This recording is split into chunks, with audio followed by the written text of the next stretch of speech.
Day 56 of the 75-day challenge. I just realized last night that my last few videos, I had my days all mixed up. Every day just seems like such a blur lately, but I had to recalibrate and realize that today is day 56 and that yesterday was 55 and not 54. But back on track now. Day 56, about, 19 days left in the challenge. Definitely feels like it's flying by. The only thing that I've been thinking about today on my walk is how valuable this extra time that we have is.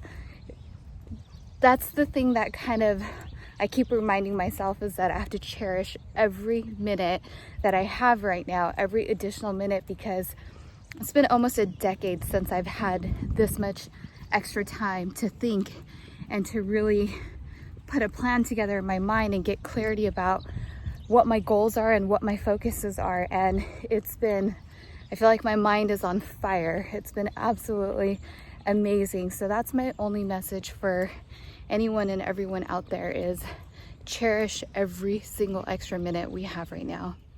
Day 56, reading The Wealthy Gardener. This is chapter 4, lesson 43, and this is called Leverage.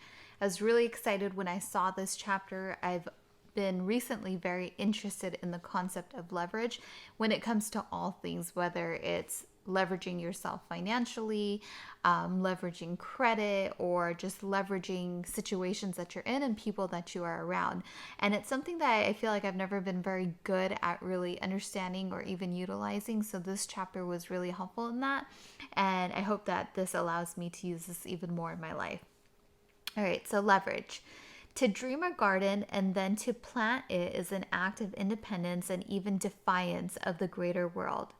The prosperous seek negotiations, reflected the wealthy gardener, and realize that options equal power.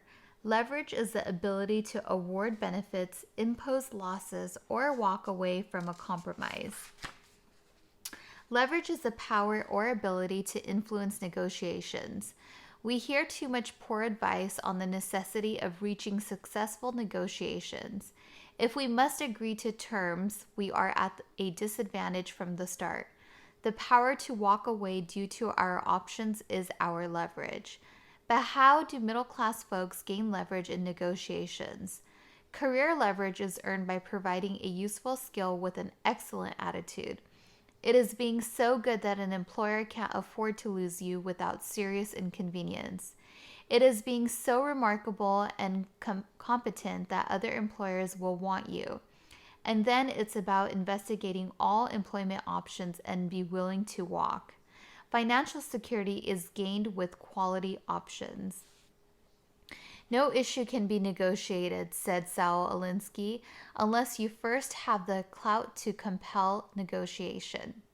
While our options are vital to negotiations, they don't always need to be exercised for us to win.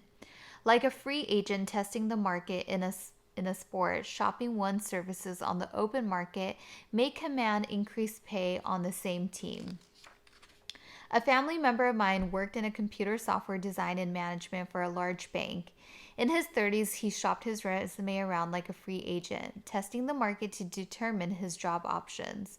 An unexpected offer came to him for $25,000 more than he was earning at his current bank position. It was a substantial raise, and with a family of 5, next to impossible to resist.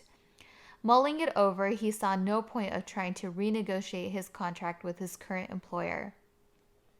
Over the previous decade, they had offered only modest pay increases to keep his annual wages in check with rising inflation. He accepted the new position and turned in his 2-week notice. His current employer, however, was not about to be outdone.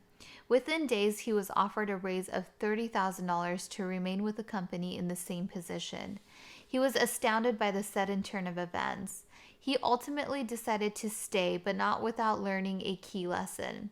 For a decade, he had been extremely competent, well-liked, and ignorant of his true value.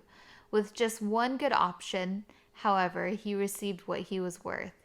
My deepest lifelong regret, he joked, is that I think they could have gone higher. I should have claimed my other offer was for $40,000 more. You never get what you deserve, says Jalen Rose, but only what you have the leverage to negotiate. Our options equal the leverage in negotiations. Negotiating isn't about getting what you want or giving into what the other party wants. It's about having both parties walk away satisfied. Such statements are common lore among business consultants. With all due respect, I couldn't disagree more with such wisdom.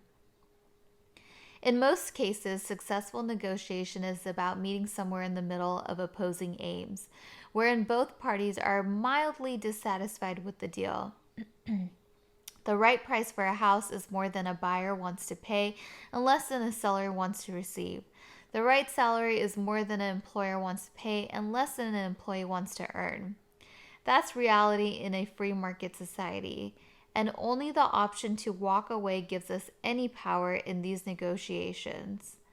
The life lesson: leverage. I struggled in vain to influence financial outcomes until I saw that options are the leverage in negotiations.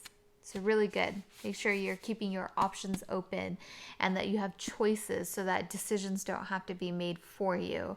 And that's one of the takeaways that I continue to get from this book, and now again in this chapter about leverage, and that is about having those choices and those options. It gives you more control of your situation and just being really proactive in that sense, just like they gave the example this lesson where he shopped around his resume and knew what his offer was, so he was willing to walk away. So he gave himself options, choices, so that a decision didn't have to be made for him.